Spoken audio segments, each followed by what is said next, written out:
কুমারী পুজো সেটা যদি শুনি একবার। তন্ত্রশাস্ত্রগুলো আছে, তাতে বলা হয় বারবার যে 10 বছরের অধিক কুমারী পূজা না করাই ভালো। এবং সেই কুমারীর শর্ত হলো পুষ্পদর্শন যার হয়নি।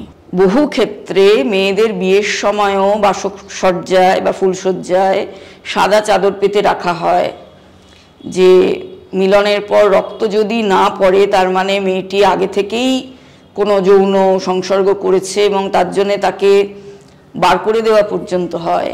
সেখানে একটা বাচ্চা মেয়েকে পুজো করছো, তার সঙ্গে তার মাসিক হওয়া না হওয়ার কি সম্পর্ক?